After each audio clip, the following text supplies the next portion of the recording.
बच्चों, let's read out the question in which of the following coordination entities of magnitude of delta O CFSE in octahedral field will be maximum.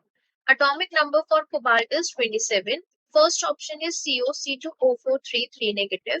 Number 2 COH2O63 positive. Number 3 CONH363 positive. Number 4 COCN63 negative. आपको यहाँ पे question में बोला गया है ये बताना है कि कोऑर्डिनेशन एंटिटीज जो है मैग्नीट्यूड ऑफ डेल्टा ओ की, यहाँ पे कोऑर्डिनेशन एंटिटीज आपको दे रखी है 4 कोऑर्डिनेशन एंटिटीज, उसमें से किसका मैग्नीट्यूड सबसे ज्यादा होगा, यानी कि स्प्लिटिंग ऑफ एनर्जी किसके अंदर सबसे ज्यादा होगी अकॉर्डिंग टू ऑक्टाहेड्रल फील्ड।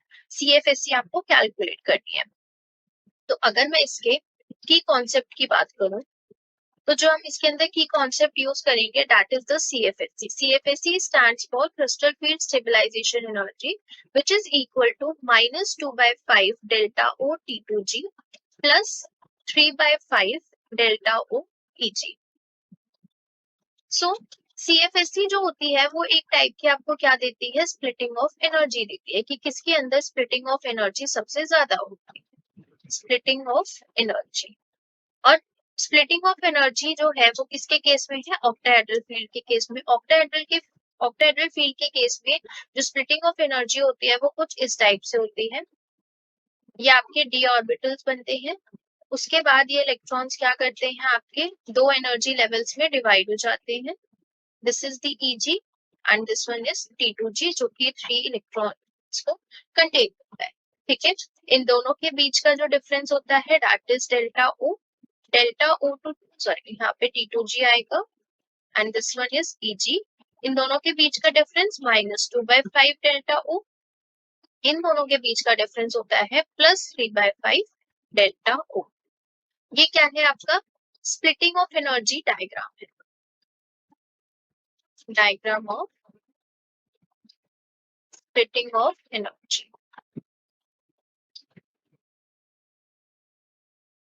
किसके केस में है ये, डेल्टा O के केस में है। ठीक है, तो टेट्राहेड्रल और स्क्वायर के लिए अलग होता है, बट यहाँ पे हमें ऑक्टाहेड्रल फील्ड के लिए ही बताने हैं क्योंकि सारी एंटिटीज ऑक्टाहेड्रल फील्ड में ही एग्जिस्ट करेंगी। तो हमें यहाँ पे स्प्लिटिंग ऑफ एनर्जी ऑक्टाहेड्रल की ही बतानी है कि इसकी सबसे ज्यादा होगी।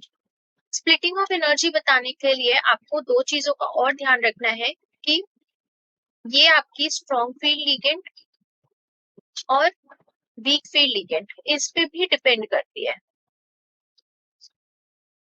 कीजिए आपके पास कोई ऐसा क्वेश्चन आ जाए जिसके अंदर आपको सारे वीक फील्ड लिगेंड दे रखे हैं और सिर्फ एक स्ट्रॉन्ग फील्ड लिगेंड हो, जैसा कि आपका यहाँ पे है। यहाँ पे आप देख रहे हो आपके पास जो पहला ऑप्शन है उसके अंदर जो आपको ये दे रखा है लिगेंड दैट इज C2O4, ये क्या है, आपका वीक फील्ड लिगेंड है।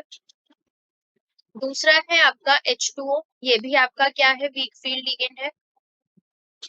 थर्ड है आपका NH3, this is also weak field ligand. And fourth one is CN जो है वो आपका क्या है, स्ट्रॉन्ग फील्ड लिगेंड। तो इस केस में सिर्फ एक ही ऐसा कंपाउंड, एक एंटिटी है जिसके पास स्ट्रॉन्ग फील्ड लिगेंड प्रेजेंट है, that one is the fourth option. ठीक है, तो बेसिकली क्या होता है, जो आपके स्ट्रॉन्ग फील्ड लिगेंड होते हैं, जिन एंटिटीज के पास स्ट्रॉन्ग फील्ड लिगेंड प्रेजेंट होता है, उनके अंदर स्प्लिटिंग ऑफ एनर्जी क्या होती है, हाई होती है।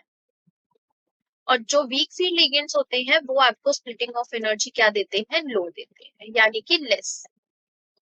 ठीक है, तो low less is same thing, less splitting of energy होती है as compare to strong field.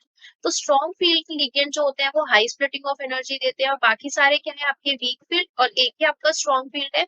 तो इसके लिए जो आपका आंसर रहेगा वो रहेगा ऑप्शन नंबर 4। आपको यहाँ पे मैग्नीट्यूड बताना था किसके अंदर सबसे ज्यादा होगा, तो ये किसके अंदर होगा, ऑप्शन नंबर 4 में।